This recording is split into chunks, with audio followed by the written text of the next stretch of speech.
Hello and welcome to IELTS Bob, your ultimate destination for IELTS exam preparation. I'm Bob, your dedicated guide to mastering the IELTS and achieving your dreams of studying, working, or living abroad. Are you overwhelmed by endless IELTS practice materials online? Don't worry, IELTS Bob has you covered.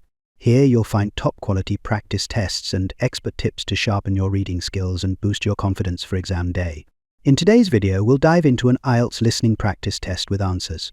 Whether you're just starting your IELTS journey or striving for a perfect score, this video is tailored to help you succeed.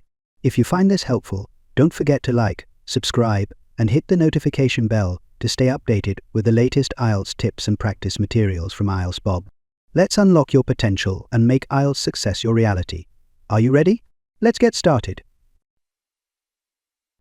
Now turns to Part 2. Part 2. You will hear a trainer giving a talk to people who want to learn outdoor survival skills. First, you have some time to look at questions 11 to 16.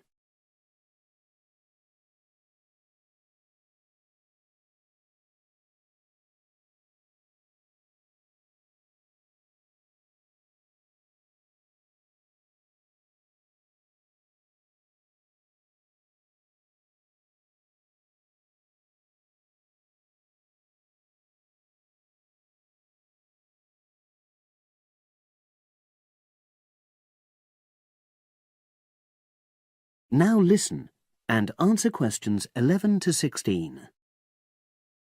Good morning, everyone, and welcome to our outdoor survival program. As you know, this week you'll be learning some of the basic information and skills you need to look after yourself independently in the outdoors. These first 2 days will be based here in the classroom, and then we'll be taking a camping trip to put into practice some of the things you've learned. I'm going to start off with the topic of food. And to start with, I'll describe just 2 methods which we'll be putting into practice at our camp, and which make use of natural resources: the steam pit and the bamboo pot. I've got 2 posters here to make things clearer, and I'll start with the steam pit here. To make this, you'll need some dry sticks, some grass, some loose earth, and some stones. And for this week only, some matches. The first thing you do is to dig a shallow pit in the place you've chosen to do your cooking.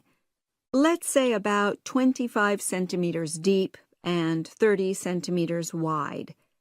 Your sticks have to be a bit wider than the pit because you have to put a line of them along the top from one end of the pit to the other.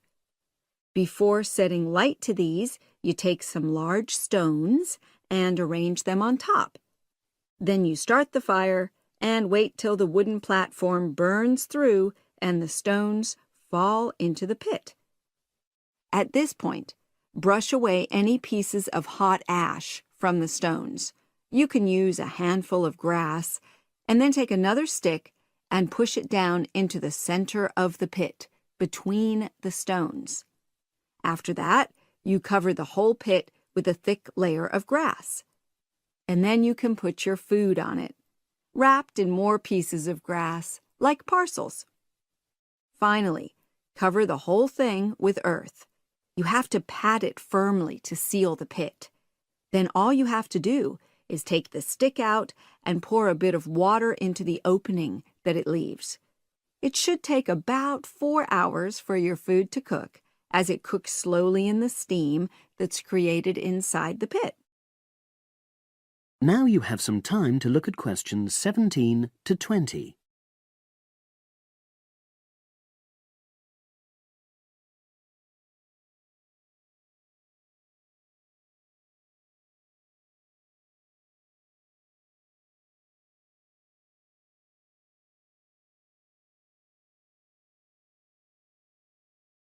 Now listen and answer questions 17 to 20.